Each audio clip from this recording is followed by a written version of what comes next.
Good morning. Welcome to Westside Unitarian Universalist Church, where compassion leads us to work for justice and equality. I'm glad you are joining our virtual service today. It's my hope that this gathering will renew your sense of community and connection and nourish your heart, mind, and spirit. My name is Sherry Woodbury, and I am the minister here at Westside. I'm so happy to be with all of you dear people whom I love, and maybe some new lovable people joining us too. I'm joined by a skeleton crew here in the sanctuary today. Our Director of Lifespan Religious Education, Nikki Kennedy, is at the keyboard and will help with gathering your comments at several points during this service. Our wonderful pianist, Yuki Kumamoto, is behind the piano, again as usual, with her gifts of music. Hi, Yuki. And we also have several AV folks helping out, our wonderful volunteers, Jeff Rodriguez on point today, and also Janelle Weaver and Spencer Maxwell, who are ready to help with this in future weeks as we continue this for as long as we need to. Be you a spiritual seeker, an atheist, or a theist, whether you find inspiration in the great books or the great outdoors or great conversations, all are welcome in our inclusive congregation. If you are so moved, you can try out the comment feature on Facebook by typing in some words of welcome to both members and visitors who are joining us this morning. And on behalf of our entire community, I also say to all, welcome. The order of service for today is a Google Doc. The link was included in Friday's Forward email blast, and you'll also find it posted on our Facebook event for this worship service. The document includes lyrics for the singing along with the hymns, as well as letting you know what is coming next. So if you haven't already, I suggest you go ahead and open it now. And I will also mention hymn numbers when we sing, since several of you have mentioned that you have hymnals at home with you and like to sing from them. Please continue to watch our Facebook page, website, and of course your inbox for updates on how church groups are meeting and how you can participate in programs and stay connected. And if you are not getting emails from Westside and you would like to, you can find a newsletter sign-up button at the bottom of our home page at westsideuu.org. Now I invite you to consider what will help you be present for this worship service, so you can make the most of the opportunity to connect and center through this medium. You may want to silence your cell phone. Perhaps you'd like to invite someone else in your household to join you in front of your screen. All ages are welcome, and also those with 4 legs. Or maybe you want to shut the door to the room you are in, have your favorite drink in hand, or be in a comfy chair. Please do whatever you need to do for yourself. Now let us worship together as we listen to this morning's prelude.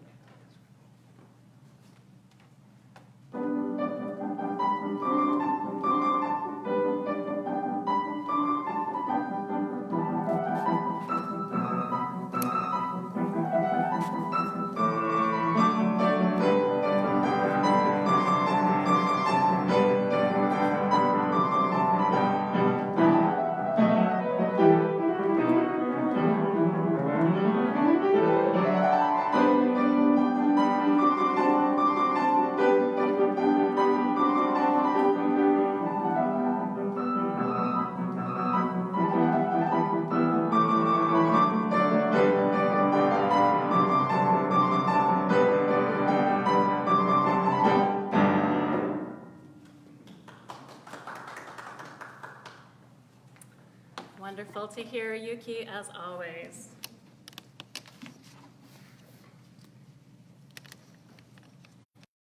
I share with you words of Monica Jacobson Tennyson. We gather today at the beginning of a time of distancing, knowing that we are called to do new things in the service of all, knowing that this change is an expression of our love, knowing that we will learn to gather at a distance. We light our chalice as a reminder. The flame is different every time, and in the times to come, we will kindle separate flames. Yet the flame is the same each time. And all our separate flames remind us of this community and our shared light.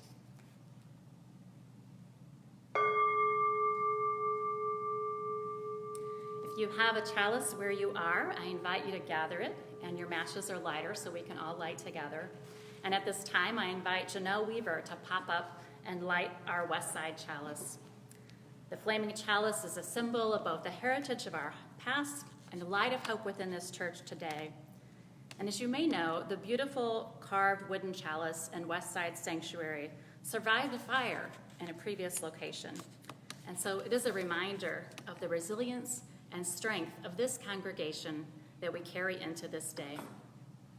And let us all sing together with chalice lighting, Coming Home. Words are in the order of service document.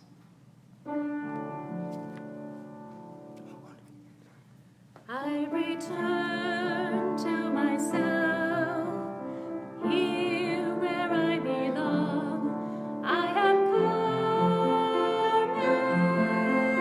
home, like a bird to its nest, like a river to the ocean. I am coming home.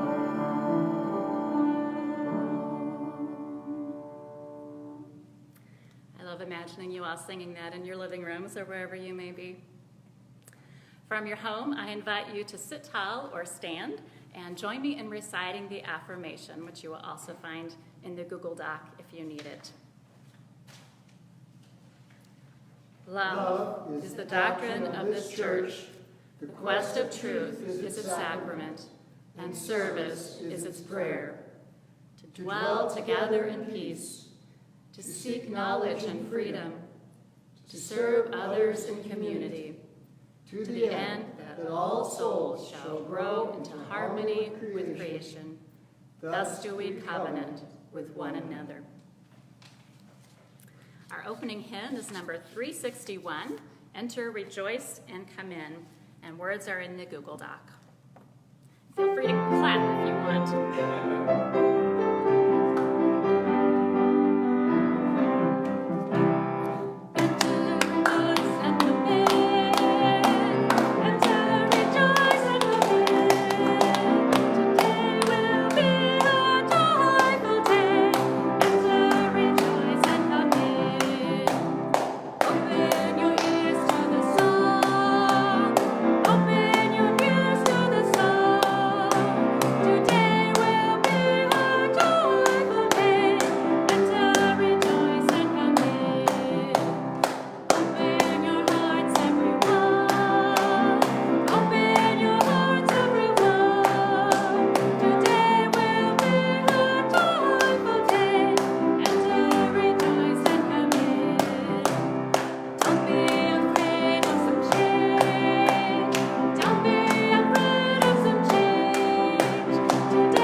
All right, I'm going to share the time for all ages with you today.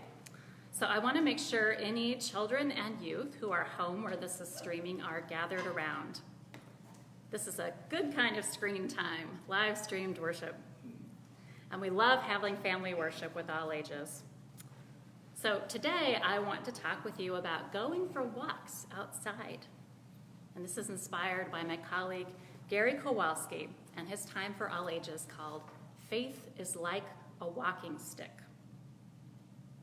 Now, I know some of you have been home for spring break or extended spring break now, or maybe home from daycare.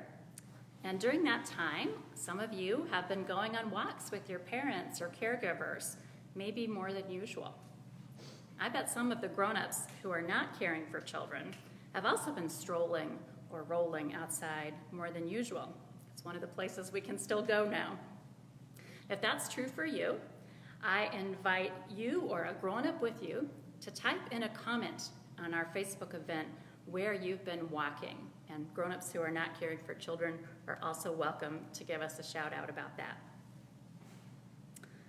Let's see. And I'm going to let Nikki read off some replies as they come in. There's just a slight lag. So where have our Westside families been walking? My daughter and I like to go to a park that's near us, South Zebos. It has a wonderful playground.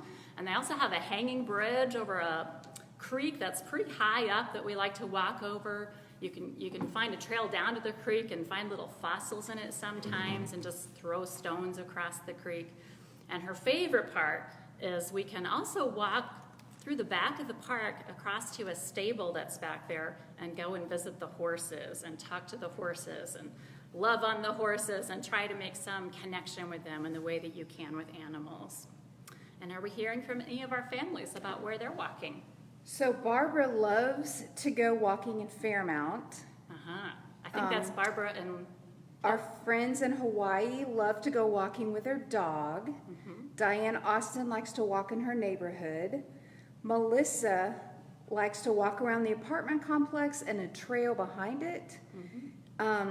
Cindy loves to go to the beach with her dog. Kelly likes to go to Bowman Branch Park along the Trinity Trails. The Irelands love to go to Gateway Park. Dog walking, a bridge when I was a kid. The Craigs like to go to the community food box to put stuff in it. The Lysings say that Lizzie's been walking the dogs in the neighborhood many times a day. The Kennards love to go to Oakmont Park. Sue Anderson goes around the neighborhood and along the Clear Fork Trail. Alice says she just likes to walk all the time. Leela Wood says around the block to the park at French Lake. Wendy Casper, River Legacy Park. Karen says, this grandma has been taking my grandkids to the park 2 blocks from my home with a big exclamation point. Christopher says he likes to walk on the astral plane. And Avenel says she likes to go for walks with her mama. All right, and I remember seeing Myrtle post online that she's been walking inside her apartment complex also to get some exercise. Well, Gary Kowalski talks about going for walks with his wife at Hunger Mountain or Snake Mountain. I wonder where those places are, or just to a park near their neighborhood like a lot of us. Sometimes, Kowalski says, we bring our dog Smokey along. And Smokey isn't as strong or as fast as he used to be. But that's okay, because I'm not as young or as fast as I used to be either. And Smokey reminds me to slow down. And I know some of you are bringing dogs with you too. A walk in the woods isn't a race after all, Kowalski says. It's not all about seeing how fast you can go or how quickly you can get to the end of the trail. A walk can be like a meditation, a series of moments to be aware of all the sights and sounds along the way. If you're in too big a hurry, you forget to hear the birds sing and might not see that little mushroom growing under the tree, the one with the yellow cap. Or if you are walking around here in the springtime and you are racing, you might not notice the bluebonnets or the pink paintbrush flowers starting to come up. If you would like to comment more, you can tell us about anything neat that you have seen on your walks lately. I noticed just last night one Westsider said she saw a bison and a llama on her walk the other day. So have you seen any interesting plants or animals or other things? Or have you taken anything interesting with you on your walk that you did not bring back home with you? I know some of our families who live near the church have received little porch drop-offs from Nikki of these seed balls that have, they're clay balls that have native wildflower seeds embedded in them. And my daughter and I took them with us on a walk yesterday, and we tossed some of those seed balls out into kind of grassy areas that no one mows that are a little bit wild. Yes, here's a seed ball. And I know there are more of those yet to be delivered, so that's something you can look forward to if your family has a kid in the spirit play or the younger elementary age classroom. So, are we hearing anything from our families about what they're seeing or what they're taking onto walks with them? Let's see, I think we got a few comments. The Sellers love to go walking to their favorite spot by Lake Worth, and someone likes to go walking with their dog. Sue says the llama is actually an alpaca, and she now knows. And the Lysings like to go see Texas rosebuds. What are Texas rosebuds? Anybody know? A tree. It's a tree. Oh, okay. Is that like redbuds? I love the redbuds. Although I always thought they should be called lavender buds because that's what color they really are. But here's some more of what Reverend Kowalski shared about walks. Even when you take your time, he writes, a walk can sometimes be tough going. What if it starts to rain? And what if there's a wet, soggy, boggy place where the stepping stones are few and far between? We came across one of those yesterday where the water came down and just brought a little soil with it, and over time it got very slippery on the sidewalk. Well, in those cases, he said, I found a couple of things that help. First of all, it helps to have a friend or two along, because then, even if it starts to pour and the raindrops are trickling down your nose, you can always sing a song together. And it's hard to feel sorry for yourself when you're singing an old Beatles song or whatever you might sing. And for those soggy, boggy places, if you can't have a friend along, there's nothing like a walking stick, which helps you keep your balance. And whether you're walking uphill or down, makes you a little steadier on your legs. So I'm wondering if anybody out there has a walking stick or something like that that you bring with you when you go out. And if you do, you might tell us in a comment what it looks like. I brought with me today my walking stick, and I'm going to show you my daughter's because it might fit in the screen a little better. This is Avenel's walking stick. If I can remember how to do it, can fold out and kind of stretch out and take the tip off. And you might have a wooden walking stick, something that's carved or just that you found on a walk that you take with you.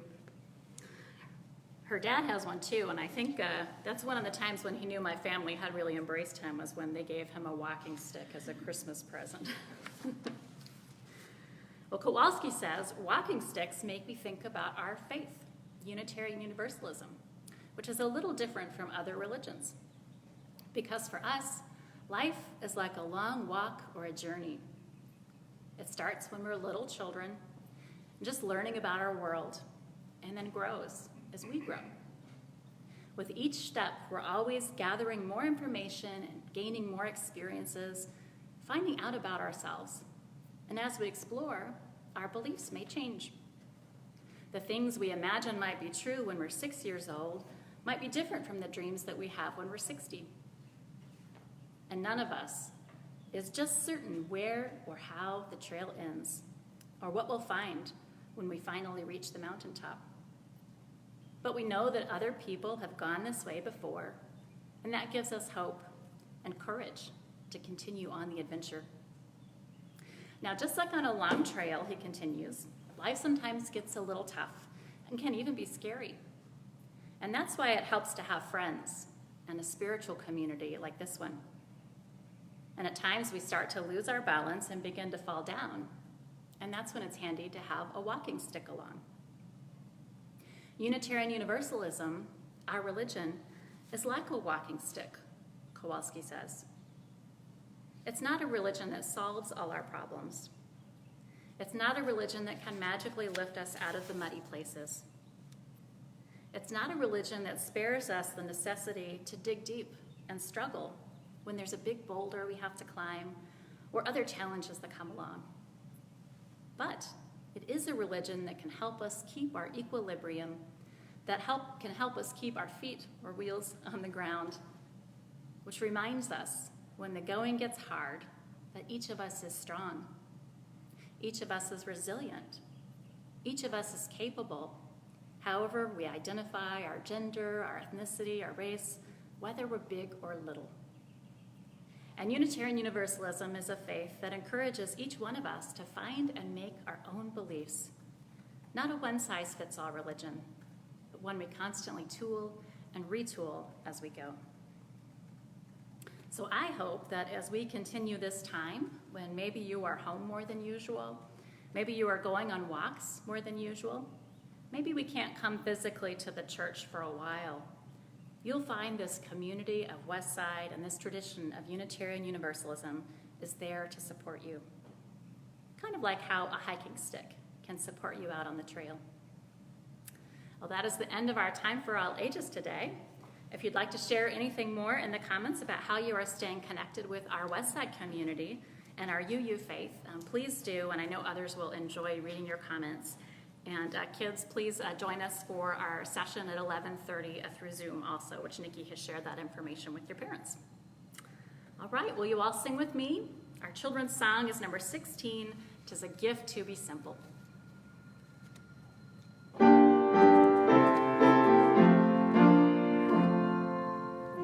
Tis a gift to be simple, tis a gift to be free, tis a gift to come down where we ought to be. And when we find ourselves in the place just right, 'twill be in the valley of love and delight. When true simplicity is gained, to bow and to bend we shan't be ashamed. To turn will be our delight, till by turning we come round right.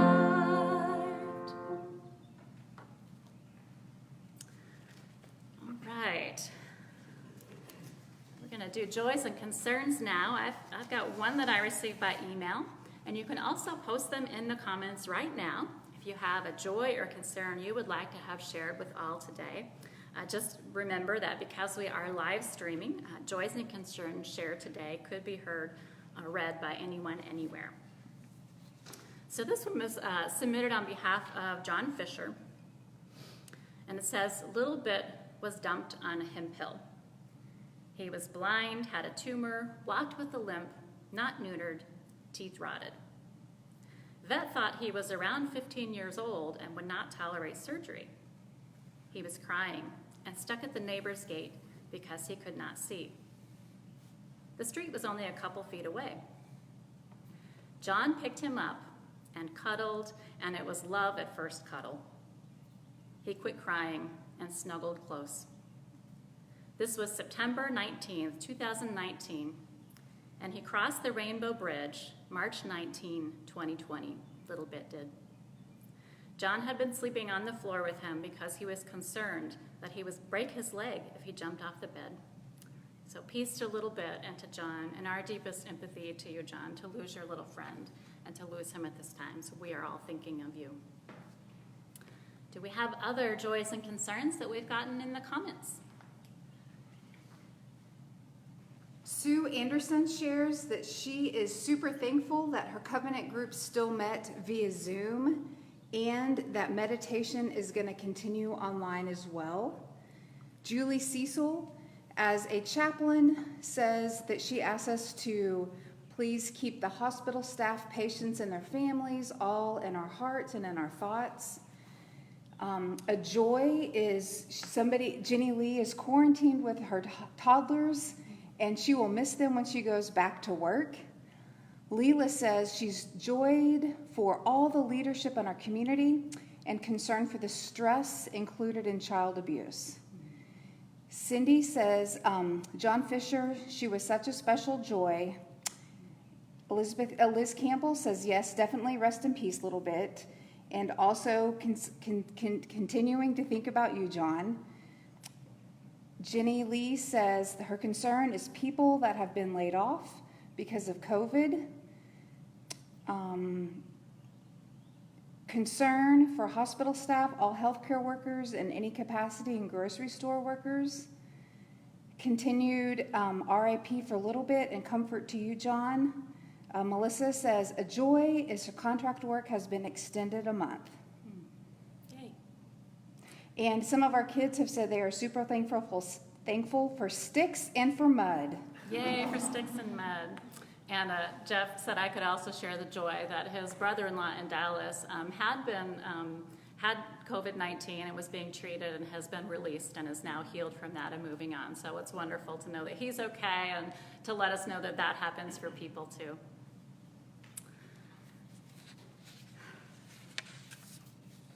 We hold these joys and these sorrows close in the heart of our community. Sharing does draw our community closer together, and please know that I and our pastoral care associates are also available to support you one-on-one over phone or email or however we can do it, Zoom, with the ups and downs that life brings. So when you want to connect, you can reach out directly to any of us. You can drop an email to pastoralcare@westsideu.org or call the church and you will be connected. We are still here for you. Our centering song is Find a Stillness. It's number 352. And as with all the songs, you'll also find the words in the Google Doc. Find a Stillness. We'll do both verses.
On the wings of this music, I invite you to join me in a time of centering.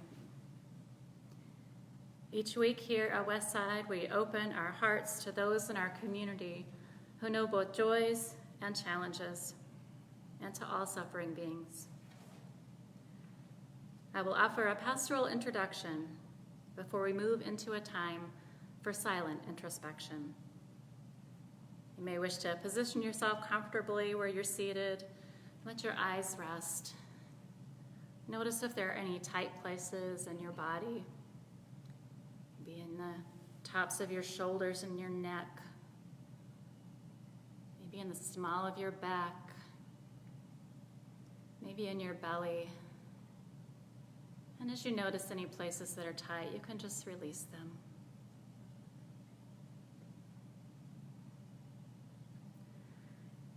This morning we call into our circle of care all who are struggling in this time,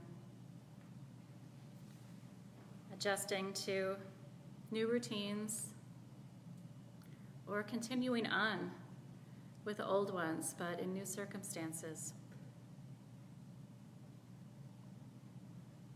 We remember our friend Red Fonfalis and all of those who are in institutions right now, in prisons and other facilities, who may also be feeling scared and have little control over what happens. We call into our circle of care all who are at risk and scared, all who are worried about money and making ends meet, all the children wondering when they will see their teachers again and their friends from school, and maybe even what graduation could look like this year. We call into our circle of care all of those who work in healthcare and other fields with higher exposure and stress right now. We cradle you in the love of this community and thank you for your work. We call into our circle of care all of those who are worried about a cough or sniffles and what it might mean, even if this is your usual allergy season. And we call into our circle of care all who want to get tested, but for whom a test may not be available at this time. We send our love and our care to you.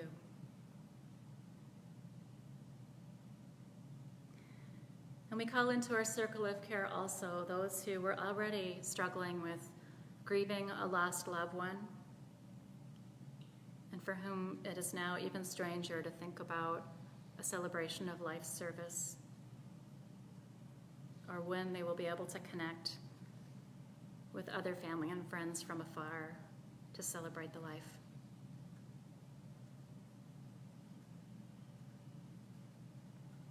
We hold you all in the love of this community.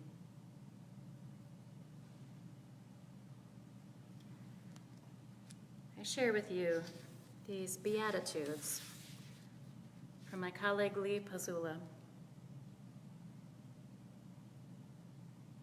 Blessed are the elderly and the immunosuppressed.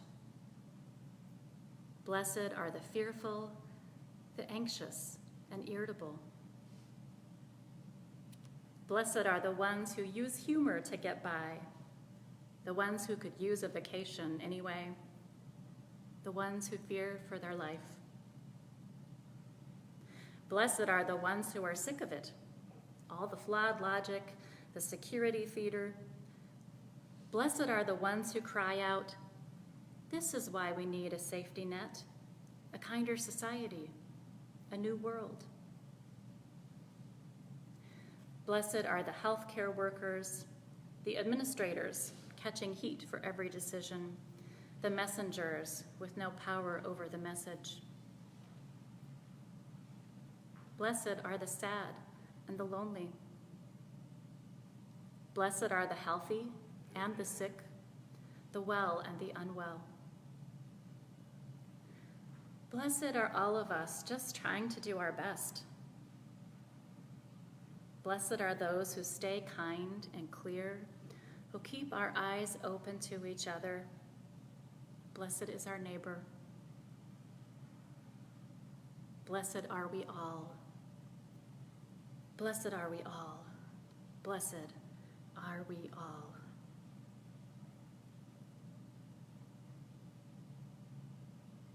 Let us enter now into a period of silence, which I'll mark at the beginning and the end by the sound of the bell.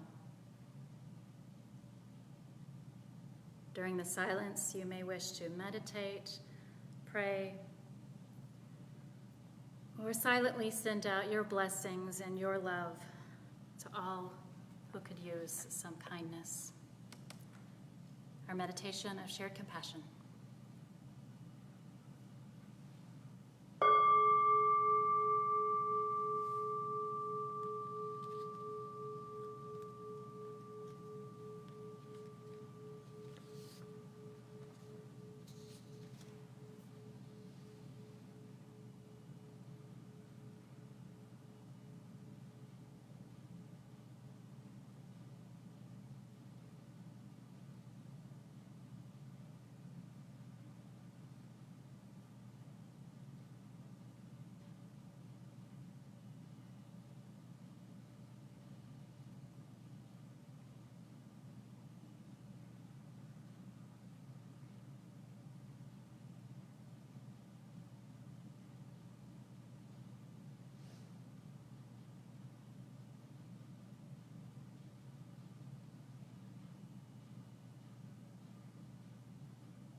wish I could look through the eye of the camera and see all the beautiful people on the other side of it, but I am imagining you all in my mind.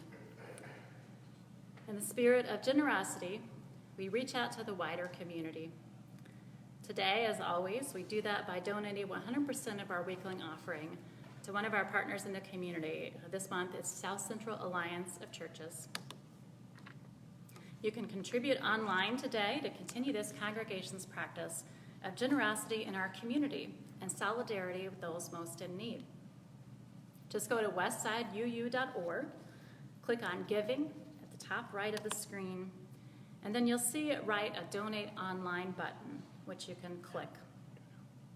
The first box when you get there is under General Fund is for our plate recipient, SCAC. If you want to contribute to your pledge online, you can use the second box. And the order of service in the Google Doc also includes details on how to send a contribution by postal mail. The South Central Alliance of Churches, SCAC, is a coalition of congregations in the southwest quadrant of Fort Worth, serving neighborhoods with the zip codes 76104, 76109, and 76110. The ministry of SCAC seeks to help meet emergency or one-time needs, assisting individuals and families past a single difficult situation, such as a verifiable loss or change in income or a medical emergency, with the hope that this will result in enough stability for them to continue to manage their lives. And in this challenging time, as I think we are all aware, we can be sure that people will need the support of SCAC more than ever. The Alliance was housed in the Southside Church of Christ through 2019, and that church needed to reclaim the space that the Alliance occupied. At this time, SCAC is in transition, searching for a new space to serve its clients. Clients are still being served during the transition by making appointments. The remaining churches within SCAC, including Westside, are committed to serving our neighbors and moving forward with this ministry. This morning's offering will be most gratefully received as we hear another gift of music.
Thank you for continuing to put into practice here at Westside the spiritual virtue of generosity. Our giving connects us further to the wider web of community. For our reading today, I share wise words from the Ute people, an indigenous people of the Utah and Colorado area. Earth teach me, from the Ute tradition. Earth, teach me stillness, as the grasses are stilled with light. Earth, teach me suffering, as old stones suffer with memory. Earth, teach me caring, as parents who secure their young. Earth, teach me courage, as the tree which stands alone. Earth, teach me limitation, as the ant which crawls on the ground. Earth, teach me freedom as the eagle which soars in the sky. Earth, teach me resignation as the leaves which die in the fall. Earth, teach me regeneration as the seed which rises in the spring. Earth, teach me to forget myself as melted snow forgets its life. Earth, teach me to remember kindness as dry fields weep with rain.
Sometimes it seems to me lately as if the world has just hit pause for a while. Kids are out of school for who knows how long. Adults who can are hunkering down at home and working from home. And many older or vulnerable people have stocked up and are staying in as long as they can. Yet many parts of life are carrying on. We all owe a debt of gratitude to the healthcare workers, the grocery store clerks and warehouse workers, the first responders, and others who continue to report for duty and ensure people have the basics of food, shelter, and safety. The last time I was at the church before this morning, a few days ago, I stepped out back to see how our renovations are coming along in the garden area. Except when the rain has kept them away, workers have continued to come and move forward on our projects out there. Old pavers have been taken up, drainage issues are being addressed, and the new pathways in the process of being laid that will support celebrations and play in the future are maybe half done. With the yard torn up and many pavers and piles awaiting to be used, the scene symbolized for me this liminal time that we are all in. The old life has fallen away, at least for a time, and something new is maybe starting to take shape, but certainly not yet complete.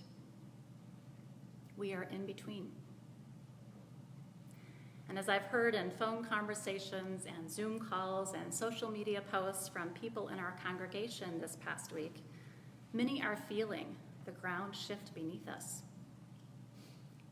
In this time of upheaval to many routines and ways of life, we are longing for solid ground, something firm to walk or roll on as we find our way forward. Now, several of our members have actually noted that sheltering in place is nothing new for them. For anyone whose mobility is sometimes limited by illness or disability, figuring out how to keep social connection despite physical isolation is nothing new. Arranging to have groceries or medicine delivered is already part of their routine. And of course, those who are retired or don't have a need for steady earnings can hole up more easily without financial fears creeping in. But for many among us, the changes all around us and the changes to our own daily lives require adjustment. My colleague Lynn Ungar speaks to the questions many are pondering and the feelings and fears many people struggle with in her recent poem titled A Letter in Return. And like all the people whose words I will share with you today, she has given her blessing for this piece to be shared in the manner that we are doing. It begins with this question: and how do you live, and what are your fears during this crisis? Ungar's letter in return gives this response. What a question to surface after midnight from across the world. In your country, is it the time of day to wrestle all the existential and daily dreads until, like Jacob and the vicious angel, they conceded to bless us? I am afraid that people I love will die. I am afraid that my child is inheriting a world so much harsher than what she deserves. I am afraid that desperate times call for desperate measures, and I am not quite desperate enough. Should I go on? I am afraid that people have wandered away from the very idea of truth. I am afraid we have unlearned how to speak and how to listen. I am afraid the fabric that holds us together is woven more loosely than I thought, and people keep slipping through. And how do you live? She repeats the first part of the question and then answers. With grief, with fear, with laughter, with boredom, with glee, with contentment, with fury, with hope, with the firm conviction that no thing cancels out any other thing. Death does not cancel life. Grief does not cancel joy. Fear does not cancel conviction, nor any of these statements in reverse. Make your heart a bowl that is large enough to hold it all. Imagine that you are the potter. Stretch the clay. Cherish the turning wheel. Accept that the bowl is never going to be done.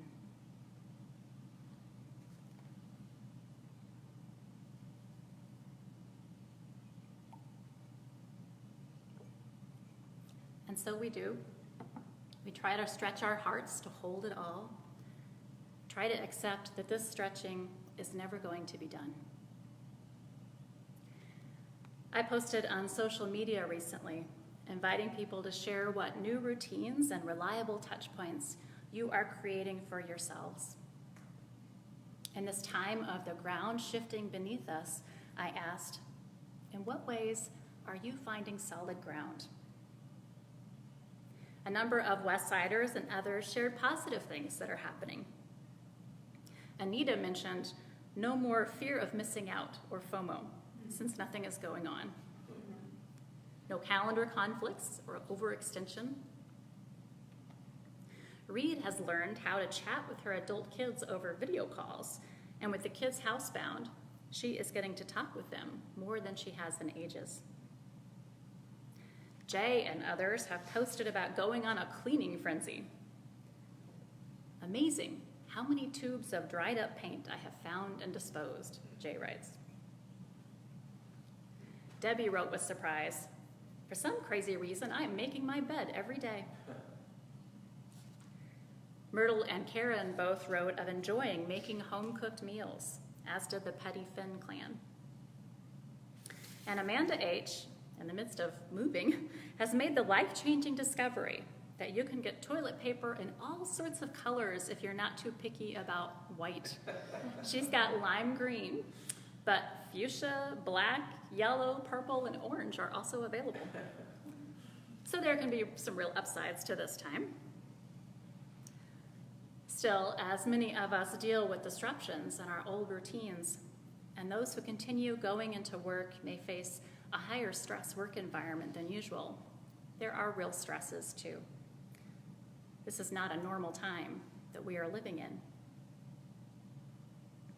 In a post a few days ago, Julie Cecil spoke to how this has been showing up in her being. As you may know, Julie is a hospital chaplain here in North Texas, so she is one who is continuing her work rhythms, now with new pressures. And Julie is also a member and an affiliated community minister of this church. She writes, "When you squeeze a tube of toothpaste comes out. You could squeeze any number of things, and it would be pretty obvious what gooey mess would be the end result. The events of the past week have felt eternal, and we have all felt the tightening of the unknown. But what comes out of us when we get squeezed? For me," she goes on, "it's anxiety. I was squeezed today, and anxiety came gushing out. But not just any anxiety. It wasn't even about COVID-19, not directly anyway. No," Julie writes, "it was an ancient anxiety, one that was easy to find because it was old and familiar. It was my own inadequacy that I could easily give voice to. It didn't matter in the moment if my speculations were true or even still believed. It was familiar. In these uncertain times, it's so easy to find words coming out of our mouths that we don't truly mean. Overreactions that we know in the moment are too strong, or actions or inactions that don't fit who we know ourselves to be. We are being squeezed. Our very spirit and emotions are being pushed on by events and circumstances that are out of our control. But maybe," Julie writes, "there's grace in acknowledging that. Maybe there's peace in naming our anxieties and giving voice to them. Maybe sharing the goo that emerges when we find ourselves squeezed has some kind of healing, even if the tightening pressure remains. For whatever is coming out of you, know that you are not alone. May we have compassion for ourselves and understanding for others in this time of pressure bearing down. We are being squeezed." And I hope that if you are feeling squeezed, you can show the kind of gentleness and grace to yourself that Julie is modeling for us.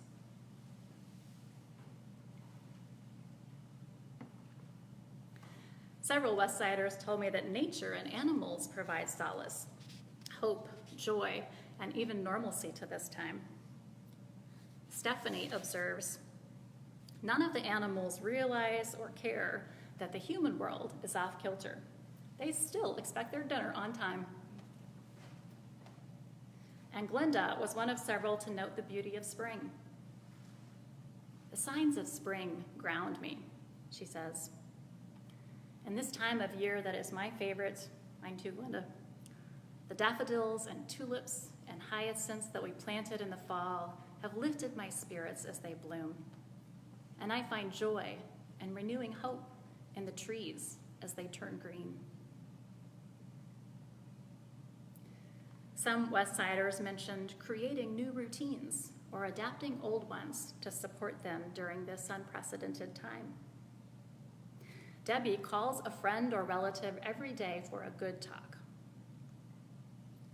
Sally shared, "Hi, Sally. Every day I write out a schedule of goals and activities for the day. Having structure gives me a feeling of accomplishment and keeps me from sinking into depression. Even if I digress from the schedule, it's there to get me started. I build in lots of free times." Sue said that she is now disinfecting countertops, light switches, and handles every day. That one is definitely a new routine.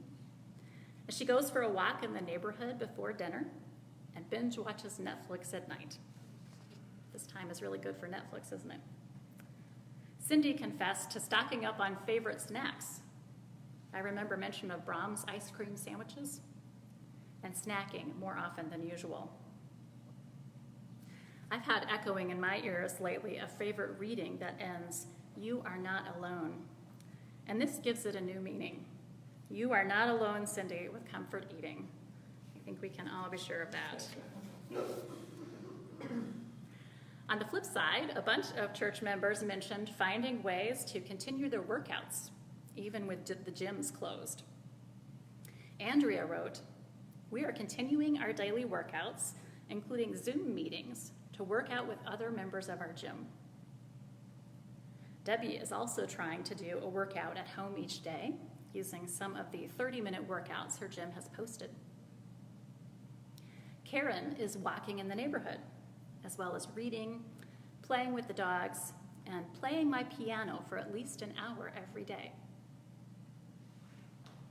Perhaps some of you have been out for strolls like me and have also seen bluebonnets and other wildflowers emerging and heard the songbirds singing their little hearts out, blissfully unaware of COVID-19.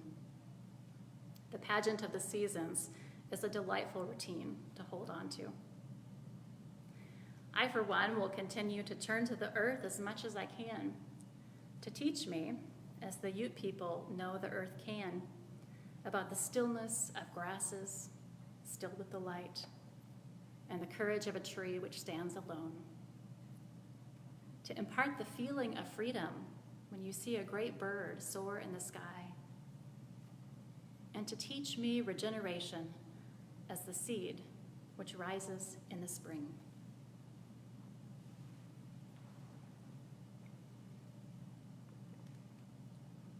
I also want to stay grounded in our liberal religious values.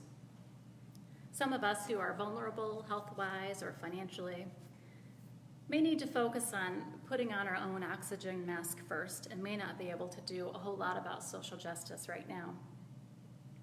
But I'm keenly aware that this coronavirus crisis is revealing and deepening the inequities that already exist in our society.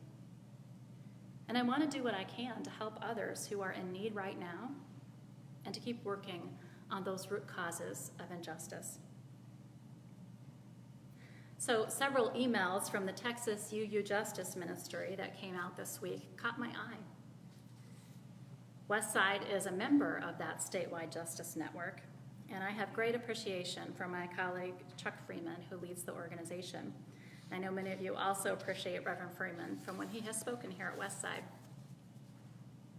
Chuck wrote, "Once I was going to see my therapist in an office building in Houston. The elevator got stuck between floors.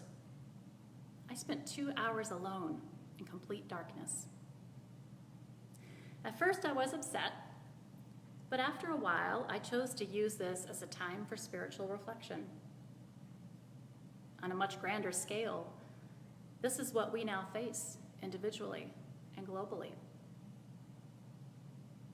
In the next few weeks, you can turn sheltering in place into a spiritual retreat with a focus on self-reflection, radiating toward justice."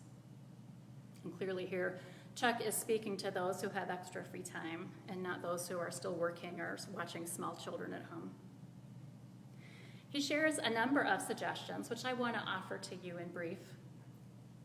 Knowing that each of us has different circumstances of health, work, parenting, and so on, I invite you to listen and just notice if any of these resonate with you. Chuck Freeman's words again in these 11 suggestions. Number 1, spend some of your solitary time in spiritual practices that nurture your soul. I've been listening, he says, to the Tao Te Ching, reading Rumi and Martin Luther King sermons. Number 2, spirituality is a fully integrated experience. Find ways to engage, nurture, and keep every aspect of your being active and vibrant. Number 3, reach out to someone who may need assistance with everyday necessities and do your part to provide them. Number 4, write a card or letter with pen, paper, and a stamp to a person you admire who helps create justice in the world. Number 5, use all of the magnificent tech tools we now have to stay in touch with family, friends, and loved ones. Number 6, spirituality is about expansion. Intentionally focus your awareness into wider circles, broadening to the cosmos. Number 7, read and watch enough virus news to stay informed, but resist the temptation to fixate or obsess on it. Turn off your TV and computer for several hours a day to reflect on the wonder and mysteries of being. That's getting from Nikki. Number 8, if you can afford it, make a donation to an organization dedicated to justice. Number 9, replicate your previous daily routine as much as possible. Otherwise, life becomes an amorphous blob. Number 10, take in music, arts, nature, drama, comedy, philosophy, science, religion, and other human disciplines with a newly curious mind and imagination. And lastly, number 11, draw your consciousness to those around the world who were suffering before the virus and will be suffering long after it has passed. Resolve to broaden your dedication to justice beyond our walls and neighborhood. For instance, according to the UN Refugee Agency, by the end of 2018, there were an estimated total of 20.4 million refugees and 3.5 million asylum seekers worldwide. And I will add that, having shared a reading with you from the Ute culture, I am especially mindful of Indigenous people and others who are marginalized, and of our religious calling to act in solidarity with those who may be especially vulnerable to this crisis. If any of those suggestions from Reverend Freeman feel right for you, you can make them part of your new routine, part of how you find solid ground in these uncertain times. And dear ones, whatever you do or don't do, whatever you are feeling, however you are handling this unprecedented time, please know that I love you. This church community cares for you, and you are not alone. We will continue to offer caring and connection as we do church in new ways. As you may know, many of the routines that you may have counted on to support you here are continuing online, including many covenant groups, as we heard already, the meditation group, our book group, adult forum. I know young adults are thinking about this too. We're building in some new routines, like Zoom calls for children, for youth, and for parents each week, as well as weekly drop-in calls that anyone can join. And we've paired up people who would like a buddy to call on the phone and check on them from time to time. So if you want a buddy or you'd like to be a buddy and you haven't already been paired up, please let me know.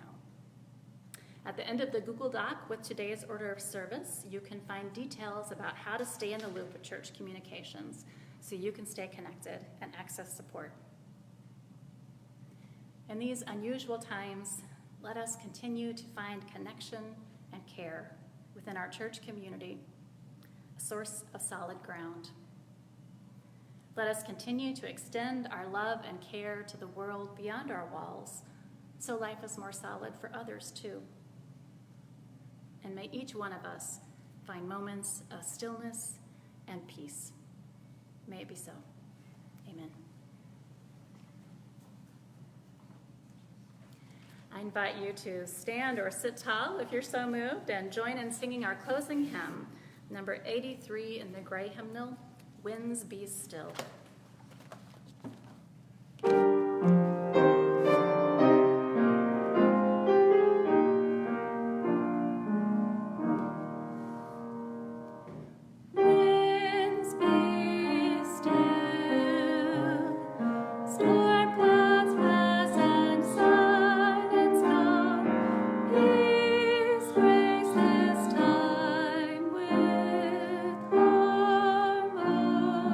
Harmony.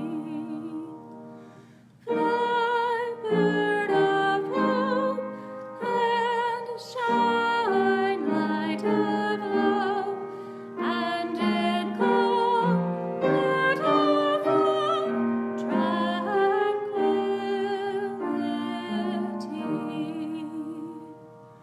Bird fly high, lift our gaze toward distant view. Help us to sense life's mystery. Fly high and far, and lead us each to see how we move through the winds of eternity.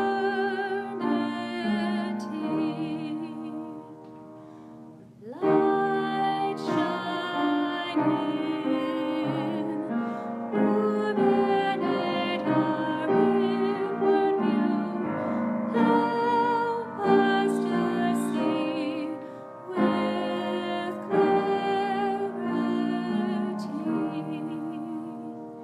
Shine bright and true, so we may join our songs in new songs that become full symphony.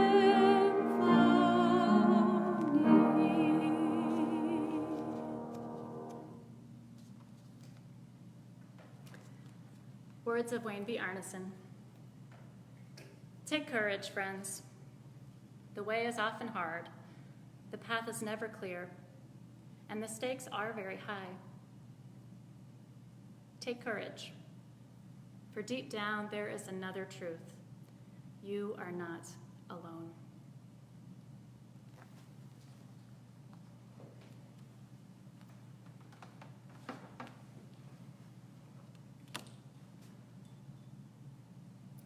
You may extinguish your own chalice as well.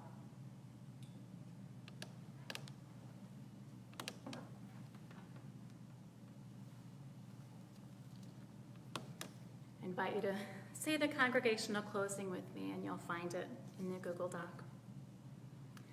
Let us go in peace, believe in peace, and create peace in our lives and in the world. Blessed be. We love you.